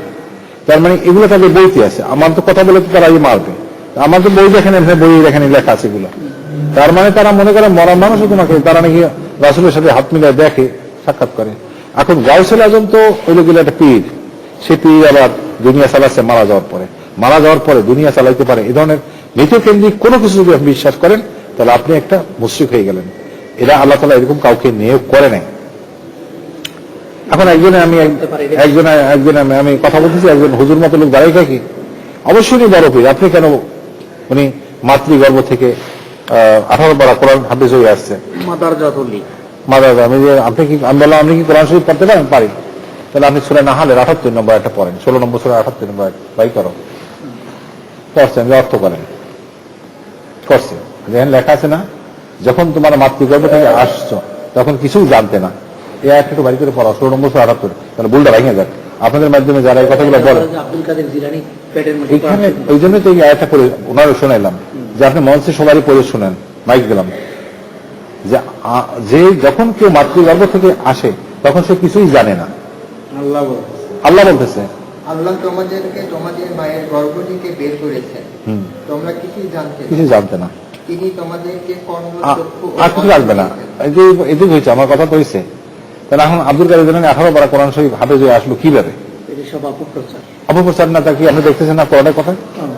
এখন উনি নিজের বই বলে আমাদের দেশের লোক কিন্তু তার সম্পর্কে সম্পূর্ণভাবে এখন কি দাঁড়াবে জিনিসটা? তার মানে জিনিসটা হলো, তার মানে এখন এদের কিছু আছে কুতুব, কিছু কুতুব কিরকম, এরা আবার দুনিয়াটা চালায়, তারা মুসলমানদের উপকার করে, লঞ্চ করে ডুবাচ্ছে, কোন জায়গায় যুদ্ধ আছে মুসলমানদের পক্ষে কাজ করতেছে, বা কিছু মায়ানমারে তারা যায় নাই। এইগুলো তাদের একজন কুতুব ঘুমাই আছে চরমনের মাটিতে, নাম জানেন তার? সৈয়দ ইসহাক সাহেব, উনি কুতুব। কুতুব মানে মরিয়মের এই পৃথিবীটা চালায়। ইসহাক সাহেব কুতুব, উনি এটা কুতুব। মানে ইসহাক সাহেব বোঝেন না কেন? আর ওনাদের কুতুবুল আলম, কুতুবুল আলম হলো গিয়ে ওনাদের যিনি রশিদ আহমদ গাঙ্গুলি, যে যার সিলসিলা ওনারা। এই সমস্ত জিনিসগুলো আল্লাহর সাথে শিরিক করা হবে। আল্লাহ তাআলা সূরা ফাতির 41 নম্বর আয়াতে বলছে, 34 নম্বর সূরা 41 নম্বর আয়াতে বলছে যে এই মহাবিশ্বটাকে আমি সুষ্ঠুভাবে নিয়ন্ত্রণ করিতেছি। ইহা স্থানচ্যুত হয়ে গেলে ইহাকে সঠিকভাবে চালানোর কেউ আছে কি? এইসব ফালতু কথা না বলে মানুষকে আগেই আল্লাহ তাআলা বলে দিচ্ছে। এই কথাগুলো আসমান জমিন সম্পর্কে আল্লাহ তাআলা বারবার বলছে। তার মানে আজকের আমরা এই আল্লাহ সম্পর্কে যে বিষয়গুলো বলি, আল্লাহ তাআলা এই সমস্ত লোকটা যদি করা হয় মারা যাওয়ার পরে, তাহলে আপনি কি ইনডাইরেক্টলি দেবদেবীর পূজাই হয়ে গেল। বুঝতে পারছেন? আপনি কি দেবদেবীর পূজাই হয়ে গেল, কিন্তু আল্লাহ সম্পর্কে আল্লাহকে যদি আপনি নিরাকার ভাবেন, তাহলে নিরাকার মানে জিরো, তাহলে আপনাকে আল্লাহ নাই মনে করে ফেলাইলেন, আপনি নাস্তিক হয়ে গেলেন। আপনি ওইসব ইন্টারনেটে নাস্তিক নাগাদ দেয় যেগুলো আল্লাহকে নিরাকার পাবে, সেগুলো তো বড় নাস্তিক। আপনি কোনোভাবে কোরআন থেকে বা হাদিস থেকে প্রমাণ করতে পারবেন না আল্লাহ তাআলা নিরাকার, তবু আপনি বলতেছেন। কোনোভাবে প্রমাণ করতে পারবেন না আল্লাহ তাআলা আপনার অন্তরে আছে। আমি গ্রামে একটা ছেলে আমার দাঁড়িয়ে বলে কি, যে আমার বলে, হুজুর আপনি যে বললেন আল্লাহ তাআলা মানুষের অন্তরে নাই, আমরা যে একজনের হাতে পা লাগলে সালাম করি কেন? আল্লাহ তো অন্তরে আছে বললাম। তুমি তাহলে বললাম, তোমার ভিতরে আল্লাহ আছে, আমার ভিতরে আছে, তাহলে তুমি যে আমার গায়ে পা লাগে, তাহলে তো দুই আল্লাহ আল্লাহ আল্লাহ কাটাকাটি হয়ে গেল, তাই আবার সালাম করার দরকার। তার মানে বিষয়বস্তুটা যে কত রকমের বিভ্রান্তি। সেই ইসহাক সাহেবের বউ তার জিজ্ঞাসা করতেছে, হুজুর আমার একটা বুঝে আসে না যে এত মানুষের অন্তরে আল্লাহ থাকে কি করে? তা বলে, স্ত্রীকে বলতে, খামোশ, অসংখ্য অসংখ্য অসংখ্য কাছের টুকরা যদি তুমি কোথায় রাখো, তা সকলের ভিতরে কি সূর্য দেখা যায় না? আমার ভাইটা বলছেন কথাটা, 1000 কাজ ভাঙলেন, আয়না ভাঙলেন, আয়না টুকরাগুলো রাখলেন সূর্যের দিকে, তা সকলের ভিতরে আমি সূর্য রাখবেন না? সবগুলি মধ্যে দেখা যায়। দেখেন কি যুক্তি, অদ্ভুত যুক্তি। তখন বউ কি বলবে, তাই তো দেখবই তো। আসলে যুক্তি হলো শয়তানের কাজ। আপনি কখনো যুক্তি দিয়ে ইসলামের দলিল দলিল কখনো যুক্তি এইভাবে যুক্তি দেওয়া যাবে না, কারণ শয়তানের প্রথম যুক্তিটা তো সঠিক। আপনি কি ম্যাটিক বলবেন? ইবলিস যখন বললো যে আল্লাহ আমি আগুনের তৈরি, এত যুক্তি সঠিক, কিন্তু এখানে কি শরীয়ত তাই? যদি আল্লাহ বলছে সিজদা করা করবি, এখানে দলিল চলবে না, না যুক্তি চলবে না। এখানে যুক্তি দিয়ে বুঝাইলো ইসহাক সাহেবের বউ চুপ হয়ে গেল। তার মানে পুরো জিনিসটাই হলো, আমি কেন এখানে বললাম, আল্লাহ সংক্রান্ত বিষয়ে যে সুফিবাদীরা একেবারেই বিভ্রান্ত করে ফেলেছে মানুষকে, এর থেকে কিভাবে আমরা মুক্তি করবো আমি জানি না। এটাই আপনার চেষ্টা হওয়া উচিত। প্রত্যেকটা মানুষের মূল চেষ্টাটাই হওয়া উচিত মানুষকে তাওহীদের দিকে ফিরে আনা। এই কারণে আল্লাহ তাআলা ওই আয়াত দুটো দিয়েছে, আমরা বুঝি না। যে কথা আবার বলি, সূরা লোকমানের 33 নম্বর আয়াত এবং সূরা ফাতিরের 5 নম্বর আয়াত, আল্লাহ সংক্রান্ত সেই শয়তান যেন তোমাদেরকে পথভ্রষ্ট না করে, আল্লাহ সম্পর্কে সেই শয়তান যেন তোমাদেরকে পথভ্রষ্ট না করে। তার মানে আমাদেরকে অলরেডি করে ফেলেছে। কারণ আল্লাহ সম্পর্কে আমরা যদি ভালো করে জানতে চাই, তাহলে আমরা পড়বো সূরা বাকারার 255 নম্বর সূরা আয়াত, অর্থাৎ কিনা আয়াতুল কুরসি। আয়াতুল কুরসিতে আল্লাহ তাআলার পুরো জিনিসটা বলা আছে, আর সূরা ইখলাসে বলা আছে। এই দুটো ব্যাখ্যা বিশ্লেষণ আপনারা বেশি বেশি পড়বেন। মদিনায় একজন রাসূলের জামানায় একজন সাহাবী মদিনার বাইরে একটা মসজিদে ইমামতি করত। তিনি প্রত্যেক রাকাতে ইমামতি করত সূরা ইখলাস দিয়া। তো করছে সাহাবীরা যে রাসূল বলে যে রাসূলুল্লাহ এই ইমাম সাহেব তো আর কোন সূরা দিয়া ই করেন, একটাই সূরা দিয়ে, মনে করেন আপনি কোথায় ইমামতি করেন, প্রথম রাকাতে ইখলাস, পরের রাকাতে ইখলাস, সব রাকাতে ইখলাস, মানে স্বাভাবিক মানুষ বলবে যে এই লোক কি আর কোন সূরা পায় না কোরআনে? রাসূল ওই এলাকার লোকেরা বলছে যে আপনার কি আর কোন সূরা নাই? হাদিস সহিহ। তখন বলল যে আমি এই সূরা ইখলাস দিয়েই পড়াবো, তোমার ইচ্ছা আমার ইমামতি নামাজ পড়ো না পড়ো না। এই কথা রাসূলের কাছে গেছে, রাসূল ডাকছে, এই তুমি আর কোন সূরা দিয়া পড়াও না কেন? তখন ওই সাহাবী বলছে, রাসূলুল্লাহ আমার এই সূরা ইখলাস ভালো লাগে, এতে তাওহীদ আছে। তখন আল্লাহ বলল, তোমার এই ভালো লাগাই তোমাকে জান্নাতে নিয়ে যাবে, ভালো লাগে তোমাকে জান্নাতে নিয়ে যাবে। সূরা ইখলাস ভালো লাগাই তোমাকে জান্নাতে নিয়ে যাবে। এই জন্য একটা হাদিসে আছে, যদি কেউ 3 বার সূরা ইখলাস পড়ে সেজন্য কোরআন খতম করলো, একবার সূরা ইখলাস হলো 1/3 অংশ। তার মানে কি তার মানে হলো এর ভিতরে আল্লাহ তাআলার তাওহীদ আছে। এবং এই জন্য অনেক সময় জিজ্ঞাসা করতে সাহাবীদের, তুমি কি কোরআন খতম করছো? তার মানে কি আপনি 1 ঘন্টা 1 রাতে খতম করতে পারবেন? তুমি কি সূরা ইখলাস পাঠ করছো? আমরা সূরা ইখলাসটা বেশি বেশি পড়বো, এর ভিতরে তাওহীদ আছে। এই তাওহীদটা আমাদের বুঝতে হবে। জি, আর আল্লাহ তাআলা এই বিশ্বে চালাইতে যে আল্লাহ তাআলা কোনো হেল্পার লাগে না। নাম্বার 3, আল্লাহ তাআলা কখনোই মানুষের সাথে মিশতে পারে না, যেটা মনসুর হাল্লাজের সম্পর্কে যেটা সর্বনাইপিরা খুব বাড়াবাড়ি করছে, যে মনসুর হাল্লাজ সম্পর্কে আশেক মাসুকে লিখছে, আমি আর আমি নই, আমি দেহ, আপনি আত্মা, হ্যাঁ আমি থেকে আপনি আলাদা নয়। এই মনসুর হাল্লাজের কথাগুলো সে নিয়ে আসছে, সেগুলো সঠিক করছে। মনসুর হাল্লাজ সম্পর্কে আমাদের জানা উচিত। মনসুর হাল্লাজ হল বনু আব্বাসী বনি উমাইয়া খলিফারের সময়, ওনার আসল নাম হলো আবুল মুগিস হুসাইন মনসুর হাল্লাজ। সে যখন নিজেকে বলল আয়নাল হক, তখন তার মৃত্যুদণ্ড দিল। এই লোকটা সম্পর্কে এরা বাড়াবাড়ি করছে। যখন মৃত্যুদণ্ড দিল, তখন বাগদাদের সবচেয়ে বড় খতিব ছিল খতিবে বাগদাদ, উনি একজন মুজাদ্দিদ, সারা বিশ্বে মুসলমানদের ফতোয়ার ভিত্তিতে। এটা নিয়ে আপনি পাবেন আল্লামা ইবনে কাসির আল বেদায়া নিহার 11ম খণ্ডে, এবং পাবেন আল্লামা ইকবাল কিন্তু অনেক বই লিখছে, আপনি বইগুলো পড়বেন, বাংলায় পাওয়া যায়। উনি আল্লামা ইকবালের তাসাউফের মর্মকথায় সেখানে এই কি কারণে তাকে মৃত্যুদণ্ড হয়েছে, এবং সেটা মুরদাত হয়ে গেছে এই কারণে দিচ্ছে। ইসলামের মুরদাত হয়ে গেলে তার মৃত্যুদণ্ড দেওয়া যায়। মুরদাতে 3টা শাস্তি, 1 নম্বর তার মৃত্যুদণ্ড দেওয়া যায়, 2 নম্বর তার দেশ থেকে বাড়ি করে দেওয়া যায়, 3 নম্বরে হাত পা কাটিয়ে দেওয়া যায়। কিন্তু কঠিন শাস্তি দেওয়া যাবে না যদি সে তওবা করে। কিন্তু তারে 1 বছর আটকে রাখা হয়েছে, সে তওবা করেনি। এই মনসুর হাল্লাজরে যে তুমি আনাল হক বলো না, আবুল মুগিস হুসাইন ইবনে মনসুর হাল্লাজ, ইনি প্রথম বলছে আমি আল্লাহ হয়ে গেছি, বা আমার ভিতরে আল্লাহ।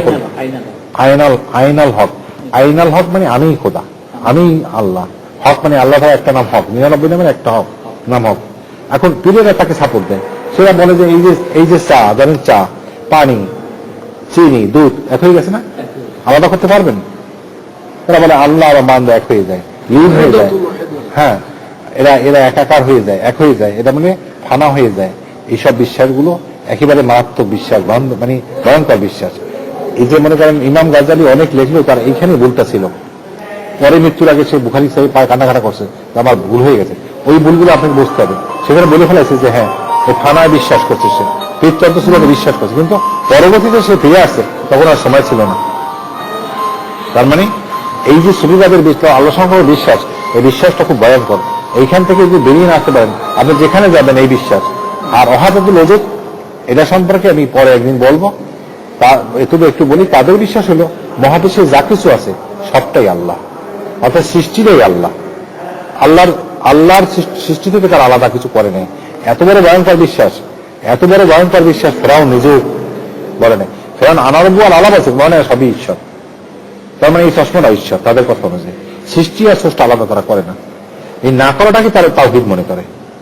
পুরো অদ্ভুত ব্যাপার স্যাপার, বিপরীতটাই হলো তারা সঠিক মনে করে। তারা ফেরাউনকে বলে তাওহীদবাদী। এই যে মহিউদ্দিন ইবনে আল আরাবিয়া, তার যে সুফি দর্শন, এখান থেকে ভয়ঙ্কর ব্যাপার, এই লালনবাদী লোকগুলা, এরা কিন্তু ভয়ঙ্কর ব্যাপার।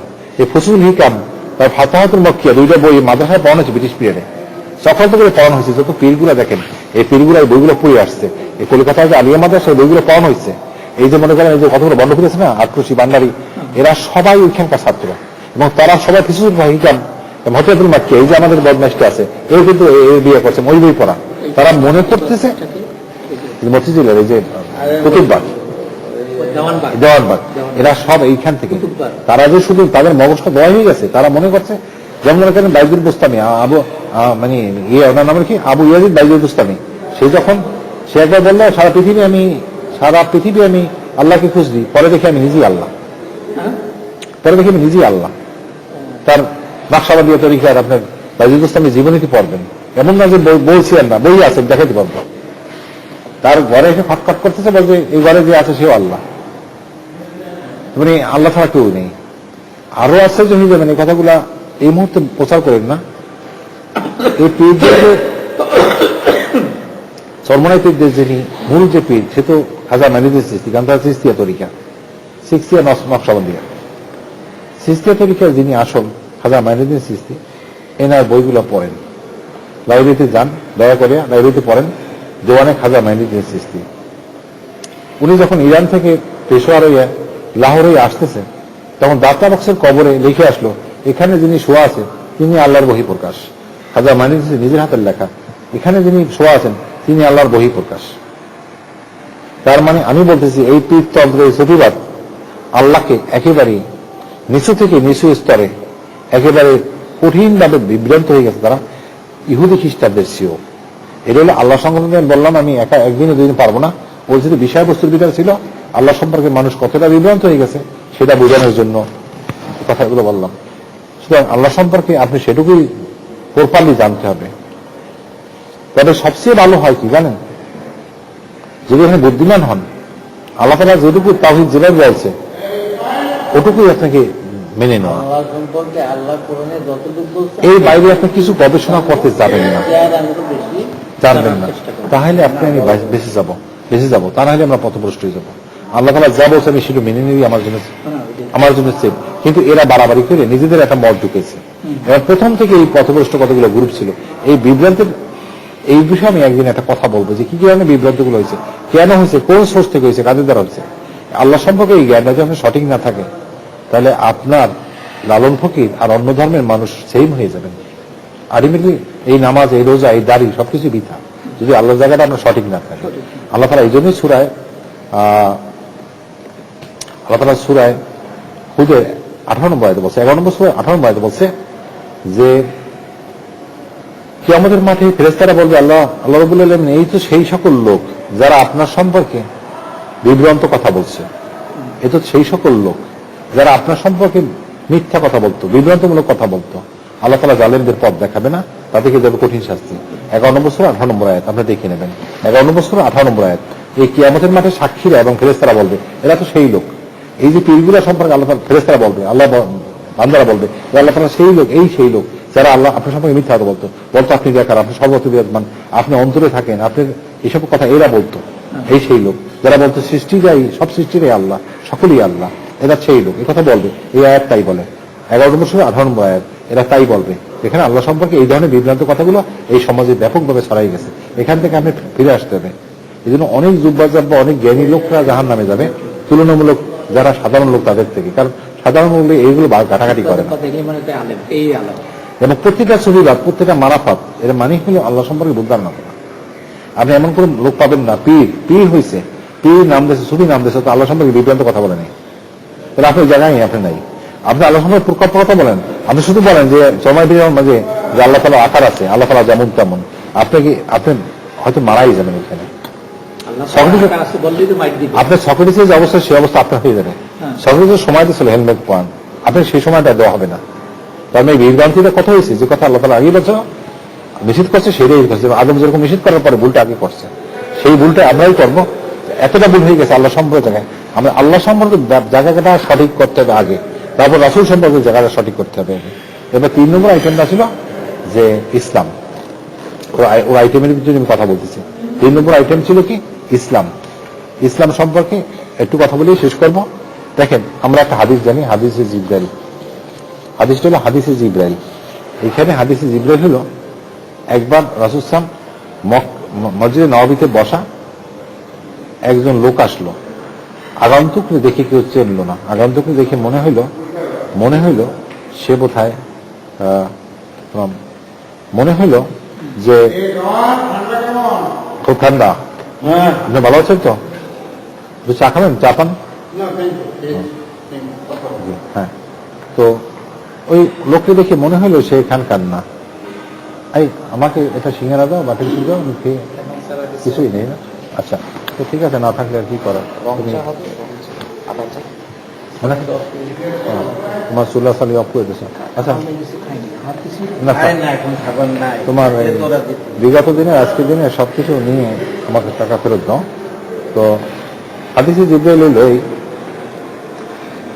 একবার একজন আগন্তুক প্রবেশ করলো রাসূলের কাছে। আপনি খেতে পারেন, শেয়ার করি আমি হ্যাঁ। এখানে, আপনি খান না। আমার বেশি লাগবে না, লাগবে না। আগন্তুক এসে রাসূলের পায়ের সাথে পা মিলিয়ে বসলো। আল্লাহ রাসূল মসজিদ নববীতে বসা, তার পায়ের সাথে পা মিলিয়ে বসলো। আমরা যেরকম নামাজে যেরকম বসি না আত্মাহিত পড়ার সময়, তখন যে ভঙ্গিতে বসি সেই ভঙ্গিতে রাসূল বসা ছিল। জিবরাইল আমিনও ওই ভঙ্গিতে মানুষের রূপ ধরে এসে বসলো। বকেয়া সব সব জি আলহামদুলিল্লাহ। না। তো আসে বসার পরে তো বলে রেখেছি সব শোধ, আপনার যেমন টাকা টাকা না চায় আমি হিসাব করলাম। হ্যাঁ, ঠিক আছে। তো পায়ে পা মিলে এসে বসে বলল যে মোহাম্মদ তিনটা প্রশ্ন করলো যে ঈমান কি, ইসলাম কি, আর ইহসান কি। তারপর ঈমান তো যেটা আমরা জানি, হ্যাঁ, আমরা ঈমানের ডেফিনেশন জানি। যেমন মনে করেন 1 নম্বরে আল্লাহতে বিশ্বাস, রাসূল সমূহে বিশ্বাস, কিতাব সমূহে বিশ্বাস, ফেরেশতা সমূহে বিশ্বাস, তাকদীরে বিশ্বাস, পরকালে বিশ্বাস। তো এটা বলার পরে ফেরেশতা জিবরাইল বলল ঠিক আছে। সেকেন্ড টাইমে বলল যে ইসলাম কি, যেটা আমার মেইন পয়েন্ট। ইসলাম হলো কলেমা, যে 5 স্তম্ভ, সালাত, সিয়াম মানে রোজা। আমরা আবার এগুলো অর্থ করে নিয়েছি রোজা, আসলে রোজা হবে না, সিয়ামই হবে। তারপরে হজ, যাকাত, এই 5টা। তখন বলছে ঠিক বলছো। থার্ড প্রশ্ন করলো ইহসান কি, বললো ইহসান হলো এই যে তুমি এমন ভাবে ইবাদত করো যেন তুমি আল্লাহকে দেখতেছ, তাও যদি না পারো আল্লাহ যেন তোমাকে দেখতেছে। আমি নামাজ পড়তেছি, নামাজে আমার মনটা অন্যদিকে চলে যায়। আমি নামাজ পড়ার সময় মনে করবো আল্লাহ আমাকে দেখতেছে, আল্লাহ আমাকে না, আমি আল্লাহকে দেখতেছি। আমি কি আল্লাহর সামনে বসে আল্লাহর নামাজ অন্যদিকে মন যাবে? কারণ আপনি র্যাব জানেন যে ভুল করলে গুলি করবে, তাহলে র্যাবের সামনে কি ওই ভুলটা করবেন? আপনি কি ইহসান কি, তুমি এমন ভাবে ইবাদত করো যেন আল্লাহ তোমাকে দেখতে, তুমি আল্লাহকে দেখতেছো। তাও যদি না পারো, এই কথা মনে করো তুমি আল্লাহকে দেখতেছো, না তুমি আল্লাহকে দেখতেছো, তাও না পারো তো বাবা আল্লাহ তোমাকে দেখতেছে। এটা হলো ইহসান। এটা হচ্ছে ঠিক বলছো। এই কথা বলার পরে ওই ফেরেশতা চলে গেল। রাসূল বলল তুমি কি তোমরা কি এই কে তোমাকে প্রশ্ন করছে, এই ব্যক্তিকে চেনো? তো বলছে না ইয়া রাসূলুল্লাহ, একে চিনি না, কখনো দেখি নেই। যদি সে অন্য জায়গা থেকে আসতো, আগন্তুক হতো, কেন আপনি অন্য জায়গা থেকে আসলে আপনার গায়ে একটা রুক্ষ সূক্ষ্ম চেহারা বিদার গলি মলিন থাকবে। আবার মদিনার যদি কেউ হয় তাহলে তো আপনারা সবাই চেনবে, মদিনা এমন না যেটা লোকে চেনে না। তখন বলো ইনি হলো জিবরাইল, ইনি তোমাদেরকে এই ইসলাম, ঈমান এবং ইবাদত করার সময় কিরকম অ্যাটেনশন থাকবে এটা বুঝাই দিল। এখানে ইসলামের একটা ডেফিনেশন, এই হাদিস নাম হলো হাদিসে জিবরাইল। বুখারী শরীফে, মুসলিম শরীফে আপনার ওয়েবসাইটে গেলে হাদিসে জিবরাইল পাবেন। এটার নাম হলো হাদিসে জিবরাইল। ইসলাম কি, এই যে ইসলাম সম্পর্কে। এখন ইসলাম সম্পর্কে আমরা এখানে কি কি পাইলাম? কলেমা, সালাত, সিয়াম, তারপরে যাকাত, হজ। এইটা তো একদিনে বলা সম্ভব না। ইসলামের একটা টোটকা ডেফিনেশন হলো এইটা, এই 5টা জিনিস। আর আমি যদি শুধু কলেমার উপরে বলি এটা বিশাল চ্যাপ্টার, যদি আমি শুধু সিয়ামের বলি তাও একটা বিশাল চ্যাপ্টার, যদি আমি রোজা বলি, সালাত বলি তাও বিশাল চ্যাপ্টার, হজ যাকাত বিশাল চ্যাপ্টার। সুতরাং এই কয়টা জিনিস হলো ফাউন্ডেশন। মনে করেন আপনার ঘর তৈরি করবেন, ঘরটা তো ফাউন্ডেশন ছাড়া হবে না। এই 5টা ফাউন্ডেশন হলো ইসলামের মূল ফাউন্ডেশন। এখন ফাউন্ডেশন ছাড়া কি পৃথিবীতে কেউ একটা ঘর চিন্তা করতে পারবে না।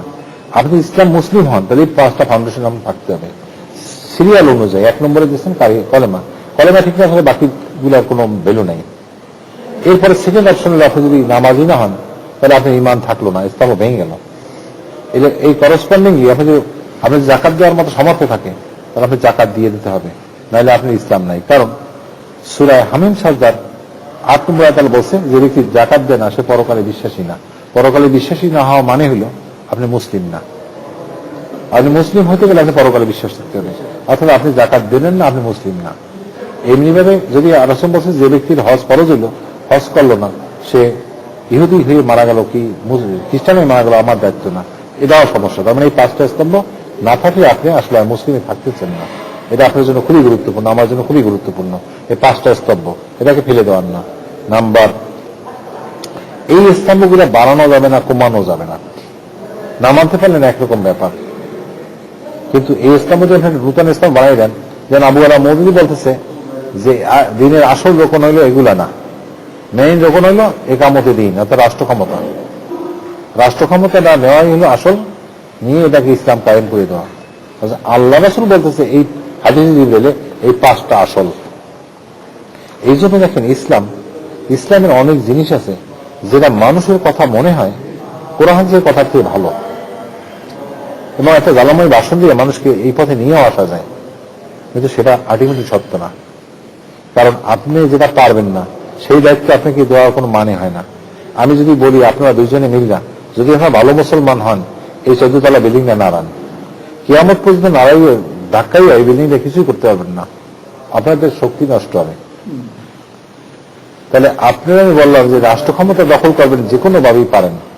আপনি সাধারণ মানুষ, আমি সাধারণ মানুষ, মিছিল করে যান, গাড়ি ভাঙচুর করে, যে দেশে র্যাব আছে, পুলিশ আছে, আর্মি আছে, বিডিআর আছে, আনসার আছে, তাদের সাথে মারামারি করবো কিয়ামত পর্যন্ত, আমি ক্ষমতাও নিতে পারবো না, আর খালি খালি রক্তপাত হয়ে গেল, এরকম অযৌক্তিক কথা আল্লাহ তাআলা কোনদিন আমাদের বলে নাই।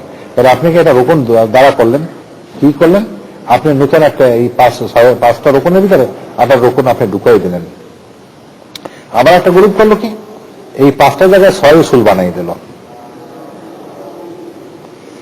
এগুলো বুঝতেছেন ব্যাপারটা কি? আমি আর একটু কথা মনে করাই দিই। ব্রিটিশ আমলে 5টা তরিকা তৈরি হইল উপমহাদেশে হানাফি ফিকহের ভিতরে। 1 নম্বর হয়ে গেল আবু আলা মওদুদিবাদ, 2 নম্বর হইল ইলিয়াস আলী তবলিগ ইজামাত, 2 নম্বর, 3 নম্বর হইল আপনার মির্জা গোলাম আহমদ কাদিয়ানী নবী হইল কাদিয়ানী ফেরকা, 4 নম্বর হইল আপনার দারুল উলুম দেওবন্দের ফেরকা, 5 নম্বর হয়ে গেল আপনার ওই যে রেজা আহমদ রেজা খান বেলবি গ্রুপ। এই 5টা ফেরকা নিয়ে আপনাকে যথেষ্ট গবেষণা করতে হবে। ইসলামের মানদণ্ডে তারা সঠিক কি বেঠিক বুঝতে হবে। এই 5টা ফেরকাই আপনাদের জন্য, আমার জন্য ভয়ঙ্কর হয়ে যাবে। আর এদের অনেকেই মনে করতে পারবে যে দেওবন্দের তো আলেম আসি আছে। ভাই, যাদের বিশ্বাস আল্লাহ তাআলা নিরাকার, আল্লাহ তাআলা সর্বত্র বিরাজমান, আল্লাহ রাসূল এখনো জীবিত আছে, দুনিয়ার মানুষের দেখভাল করতেছে, সে গায়েব জানে, সে হায়াতুন নবী, এইসব বিশ্বাস যদি হয় তাহলে আপনার তো ইমানই থাকতেছে না, এই নিয়ে থাকতে। দেখেন, আমি হাদিস নিয়ে ঘাটাঘাটি করে যেটুকু বুঝলি, যেটুকু স্বল্প জ্ঞান আল্লাহ তাআলা দিয়েছে, একজন মানুষের যদি ইমান ছিটাফোঁটাও থাকে সে জান্নাতে যাবে।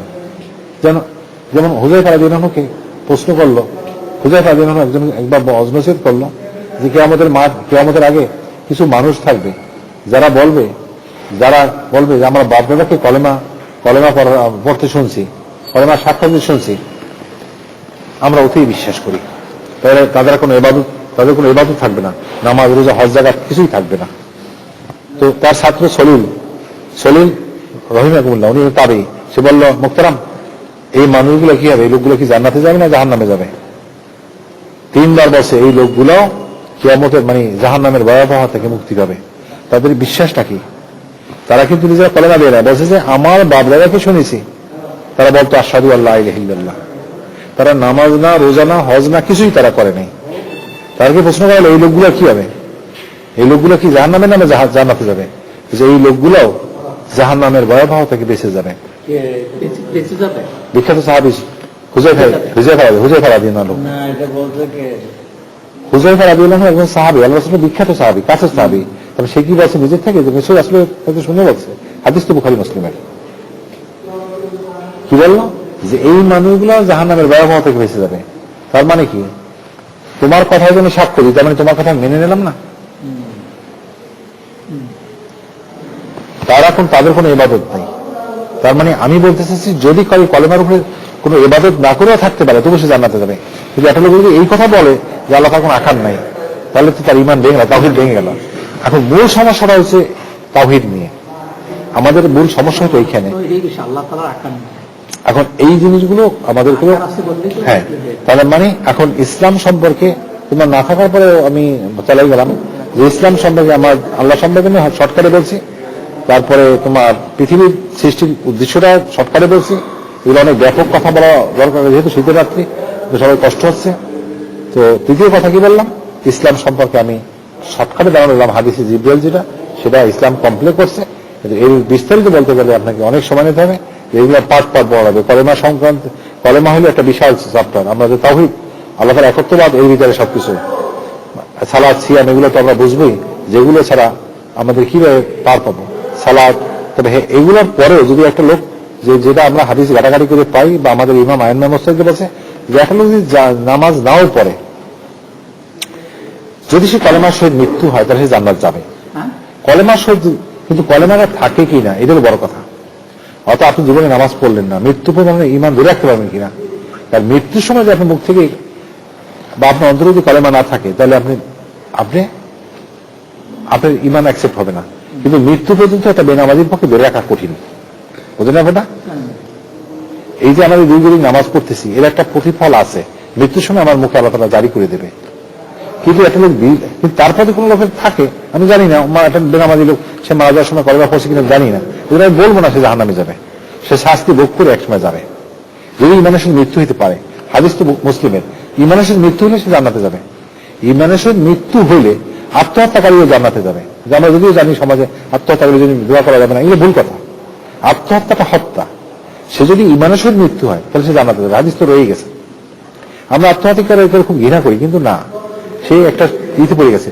আত্মহত্যা করার পরে তার জন্য আমরা দোয়া করতে হবে, তার জন্য মাথায় দোয়া কমন করতে হবে। সে শাস্তি ভোগ করার পর একসময় জান্নাতে ফিরে আসবে, যদি ইমান নিয়ে মারা যায়। ইমান নিয়ে মারা যাইতে পারবে কিনা, ইমাম গাজ্জালি যাইতে পারে, কারণ সে তো মৃত্যু যন্ত্রণার সময় সে তো অস্বীকার করছে। তোমার কি প্রমাণ আছে? আচ্ছা, এখন তাহলে একটা লোক যদি বেনামাজি হয় না, কোনো সাপোর্ট হবে না। এখন অনেক কথাই আছে ইসলামে, তুমি যেটা জানবা সেটাকে সঠিক মনে করবা না। এই জানার পরেও অনেক কিছু আছে। আমাদের সমাজে অনেক লোক আত্মহত্যা করে, তাদেরকে আমরা ঘৃণার চোখে দেখি, এটা খারাপ, তার জন্য দোয়াও করে না, আমার খারাপ দোয়া। কিন্তু না, হাদিস তো কোথাও নাই। আমি ব্যাপারটা বুঝতে হবে, আপনি ধারণা করতেছেন কেন? কোথাও তো নাই যে একটা লোক শিরস্থায়ী জাহান্নামে নিয়ে যাবে। যদি একটা লোক ইমানের সহিত মারা যায়, আল্লাহ তাআলা বলছে কি, ইন্নাল্লাযীনা ক্বালু রাব্বুনাল্লাহ সুম্মা ইসতাকামু তাতানাজ্জালু আলাইহিমুল মালায়েকাতু আল্লা তাখাফু আল্লাহ তাআলা আবসারু বিল জান্নাতি কুনতুম তুআদুন। যারা বলে আল্লাহ আমাদের রব, আল্লাহ আমাদের রব, যারা বলে আল্লাহ আমাদের রব, কথাটা মনে করেন, যারা বলে আল্লাহ আমাদের রব এবং মৃত্যুর পর্যন্ত তার উপর প্রতিষ্ঠিত থাকে। আপনি রব বললেন হবে না, মৃত্যু থেকে আপনার মুখে থাকতে হবে রব, আল্লাহ আমাদের রব, মৃত্যু পর্যন্ত তার উপর প্রতিষ্ঠিত থাকে। হ্যাঁ, প্রতিষ্ঠিত থাকা খালি মৌখিক না, মৌখিক কিছুই না, অন্তরে থাকে, অন্তরেও না, তার কার্য আল্লাহ রব, আল্লাহ যেগুলো বলছে করতে সেটা আমাকে করতে হবে। আমি সেই কথা আসছি, যদি আপনার থাকে, যদি বলেন আল্লাহ আমাদের রব এবং মৃত্যু প্রতিষ্ঠিত থাকে, তার মৃত্যুর সময় ফেরেশতা নাজিল হয়। সূরা হামিম সাজদা 30 নম্বর না আয়াত বললাম এটা। যারা বলে আল্লাহ আমাদের রব এবং মৃত্যুর থেকে তার প্রতিষ্ঠিত থাকে, তাদের মৃত্যুর সময় ফেরেশতা নাজিল হয়, ফেরেশতা নাজিল হয়। নাহানু আউলিয়াহুকুম ফিল হায়াতিদ দুনিয়া, আপনি আখিরাতে আল্লাহুম ফি মা তাস্তাহি আনফুসাকুম আল্লাহুম ফি মা তা'জানুন রাসূলুম মিন গাফুরুর রহিম। এই যে ফেরেশতা আছে না দুজন, তাদের মৃত্যুর সময় ফেরেশতা, তারা বলবে তোমরা ভয় পেও না, চিন্তিত হইও না। ওই যে আমি বললাম মৃত্যু থেকে আমাদের রব বললাম, স্বীকার করলাম, মৃত্যু থাকতে হবে, ভয় পেও না, চিন্তিত হইও না, জীবন ও মরণে আমি তোমাদের সঙ্গে ছিলাম। তোমাকে সেই জান্নাতের সুসংবাদ দেওয়া আছে, যারা অদা তোমাকে আল্লাহ দিয়েছে। হ্যাঁ, সেখানে তোমরা তাই পাবে যা তোমাদের মন চায়। রাসূলুম মিন গাফুরুর রহিম, রব্বুল আলামিনের তরফ থেকে তোমাদের জন্য আছে মহা অতিথিয়তা। এই কথা কে বলবে, কাকে শোনাবে? এই কথা শোনার পরে এটা মানুষের ভিতরে যতই মৃত্যু যন্ত্রণা হোক তার যন্ত্রণা অনুভব হবে না, কারণ একটু পরে আমি জান্নাতে যাবো মৃত্যুর সাথে সাথে। আমাকে তো শোনাই দিল ফেরেশতা। এরপরে আসবে আইহাতুহান নাফসিল মুতমাইনা তুরজিলা রাব্বিকি রাদিয়াতাম মারদিয়া ফাদখুলি ফি রাদিয়াতকুলি জান্নাতি। হে প্রশান্ত আত্মা, হে পরিশুদ্ধ আত্মা, তুমি আল্লাহর রহমতের দিকে বেরিয়ে আসো, তোমার আল্লাহর অনুগত বান্দাদের অন্তর্গত হও এবং জান্নাতে প্রবেশ করো, হাতখুলি ফিয়ে বা হাতখুলি জান্নাতে। এই কথাগুলো যখন শোনাই দেওয়া হবে তখন তো আমার কষ্টই নাই কোনো। এই কথাগুলো তখনই শোনাই দেওয়া হবে যদি নাকি আমি মৃত্যু থেকে ঈমান রাখতে পারি। একজন সাহাবী আসলেন রাসূলের কাছে, রাসূল বললেন, ইয়া রাসূল, আমাকে কিছু উপদেশ দেন, আমি কিভাবে জান্নাতে যাব। রাসূল সাল্লাল্লাহু আলাইহি ওয়াসাল্লাম বলতেছে, হে সাহাবী, তুমি আল্লাহর উপর ঈমান আনো, মৃত্যু পর্যন্ত তার উপরে প্রতিষ্ঠিত থাকো। সাহাবীকে কেন বলবে? সাহাবীকে কেন বলবে? কারণ মৃত্যু থেকে প্রতিষ্ঠিত থাকাটা খুব কঠিন। একটু কঠিন। আমরা এই জন্যই নামাজটা কেন লাগে, নামাজের মাধ্যমে প্র্যাকটিসটা থাকে। প্র্যাকটিসটা থাকলে যে লোকটা সারা জীবন নামাজ পড়ে আল্লাহ তাআলা তার উপর দয়া থাকে। যে লোকটা এই শীতের দিনও নামাজ পড়ছে, আমি তাকে মৃত্যুর সময় অন্তত পক্ষে কলেমার পড়ার সুযোগ দিই। কারণ ইমাম গাজালির বই আছে এবং অন্যান্য জায়গায় মৃত্যুর সময় কিছু ঘটনা আছে। মৃত্যুর সময় অন্য সময় দেখেন, আমরা যারা লেখাপড়া করছি অন্য সময় যা পড়াশোনা করি, পরীক্ষা রাত্রে পড়ি কিন্তু তার দ্বিগুণ, 3 গুণ 4 গুণ যা পরে পরে। সবাই পড়াশোনা করে। সারা জীবন ফেরেশতারা শয়তানরা যত চেষ্টা করে, মৃত্যুর সময় হাজার হাজার শয়তান চেষ্টা করে, এই হলো আসল সময়। ইমাম গাজালির কথাটা হাদিস দিয়ে বলে না, তবে সে যারা লেখছে তার বইতে সে বলছে যে মৃত্যুর সময় মানুষ তো খুব মনে করেন মৃত্যু যন্ত্রণায় একটা ছটফট করা অবস্থা থাকে। কারণ অল্প ইমানদার লোকেদের কাছে শয়তানই বলে, হে হে অমুক, যে তুই বা মা বাবার রূপ ধরে করে আসে যে খ্রিস্টান ধর্ম সত্য, যিশু সত্য, এরা গ্রহণ কর, শ্রীকৃষ্ণ সত্য, বা মূর্তির রূপ ধারণ করে আসতেছে, মা কালীর রূপ ধারণ করে আসতেছে শয়তান, তখন তাকে ওই দিকে ডাইভার্ট করে দেয়। আল্লাহ তাআলা তাকে সাহায্য করবেন। আল্লাহ বলছে না যে আমি তাকে সাহায্য করবো, যে আল্লাহ তাআলার উপরে সারা জীবন প্রতিষ্ঠিত ছিল। এখন সে প্রতিষ্ঠিত ছিল না, তার জন্য আল্লাহ তাআলা তাকে সুযোগ দিল না। শয়তান তাকে ঈমানহারা করে দিতে পারে মৃত্যুর সময়। অনেক লোক মৃত্যুর সময় কলেমা বাইরে নেয়, সে ইসলাম নিয়ে ঠাট্টারি করছে, মৃত্যুর সময় তার কলেমা পাওয়া দিয়েছে, সে আজে বাজে কথা বলছে মৃত্যুর সময়। এরকম বহু প্রমাণ আছে পৃথিবীতে। সুতরাং ইসলামের ডেফিনেশন হলো, আপনি ইসলাম হলো ওইটাই, আপনাকে যে 5টা স্তম্ভ, সেই স্তম্ভগুলোকে খেয়াল রাখতে হবে। আপনি কথা মনে করলে হবে না। আল্লাহ তাআলা আপনাকে ক্ষমা করতে পারে, সেটা ভিন্ন কথা, কোনো আমলের কারণে, কিন্তু এটা আপনার দায়িত্ব, আপনাকে করতে হবে। যদি আপনি দায়িত্বগুলো না করেন, মৃত্যুর সময় আপনি অপরচুনিটি নাও আসতে পারে, কলেমা আপনার মাথায় মুখে নাও আসতে পারে। এটা বড়ই দুর্ভাগ্যের আলামত। হ্যাঁ, আমি এখন আমার কোনো প্রশ্ন থাকলে বলতে হবে, নাহলে